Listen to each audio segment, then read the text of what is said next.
What's up, guys? How y'all doing? I have returned for another video, and this time I'm going to get I actually have two videos to do, and I'm going to get the first one out of the way. But first of all, you guys just remember, subscribe. That's how my channel grows. Got my channel remonetized on December 1st. I want to be able to keep it, and the only way I can do that is if you guys hit the subscribe button. I'm going to start out with the UH men's basketball. I'm going to start out with UH men's basketball road trip, and unfortunately, UH men's basketball got swept by Long Beach State and UC San Diego. So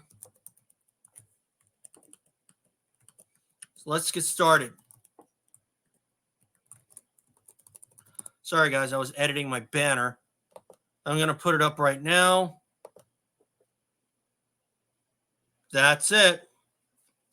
UH lost 2 on the road, and I thought they would come away with 2 wins. Unfortunately, both games they shared a common denominator, and you're seeing it on this banner. Early control. I was hoping that win against UC Riverside was going to generate some momentum, and they were going to be able to get better at seizing control early. But unfortunately, nothing worked. They let themselves succumb to an early run by both LBSU and UCSD, and as a result, they had to play catch-up in both games.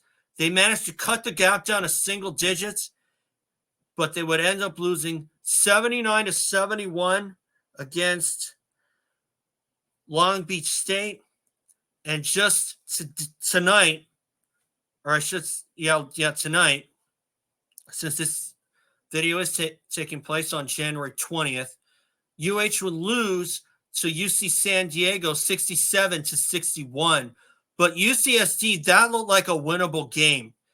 And especially Long Beach State, they had a brief lead, but they ended up playing catch-up eventually because Long Beach State went on a run, and that pretty much dooms the Bows. And, and like Juan Munoz was saying in one of the past pressers, he thinks they have the pieces to be a special team, and until they can figure it out, this is where we are.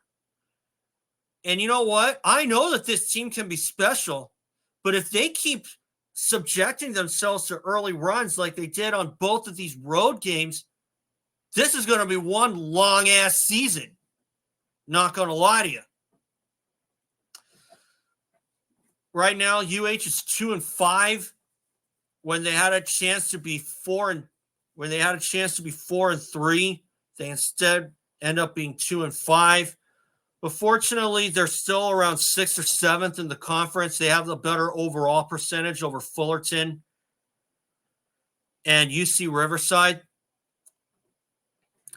But I don't know. I don't know what to say about this team anymore. I had so much hope going into conference play, and ever since McClanahan's negated 3 against Cal State Fullerton, that's pretty much set the tone for the Rainbow Warriors. Not going to lie to you.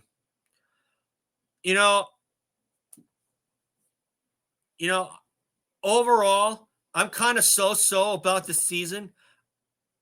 I'm not stoked that they keep letting these games slip through their fingers just because they keep subjecting themselves to early runs. And in this day and age, you can't do that anymore. You just can't do that, really. If you have the amount of talent to be able to come out the winners after doing stuff like that, okay.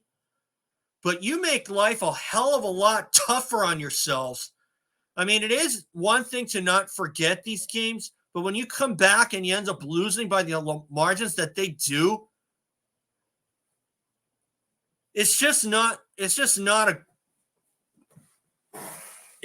something that's really, it's just not something nice that's just looming over your head. And this was supposed to be a payoff year for the University of Hawaii because of all the grad transfers they picked up.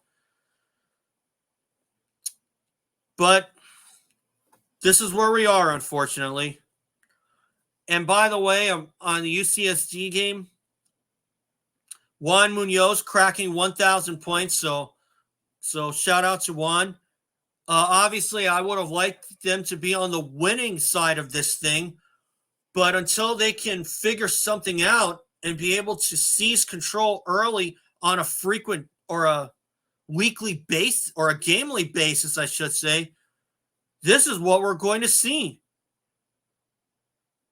And quite frankly, those of you who say that Ganot's got a goal or anything, no way. You couldn't do any better. At least I don't think so. But you know something? Getting rid of Ganot is not the answer, period. I'm going to say that right now. So drop all that stuff because you probably don't watch the team as closely as some people in the media do. I know I watch this team very closely. And from what I've seen, Munoz is right.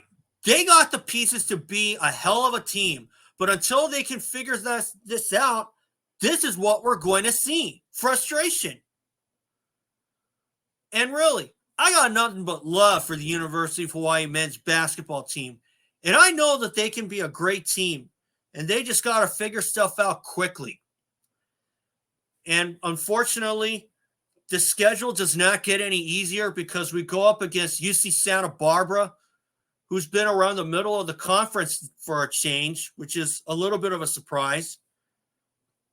That's on the 25th, and Cal Poly's on the 27th.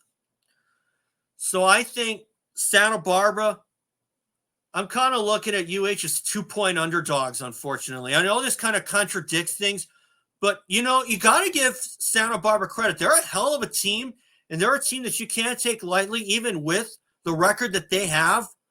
And Cal Poly is certainly a team that you just cannot take lightly, even though they're 0-6. And Cal Poly, I'm expecting that to be a double-digit win. So hopefully that'll happen. And I just wanted to get this out of the way. And anyway, guys, that's all for today. And remember, subscribe. I'll catch you all later. And I'll see you guys for some shots from the UCSB and Cal Poly games, which will take place on Thursday and Saturday. And so for now, well, I'm a punter, everyone.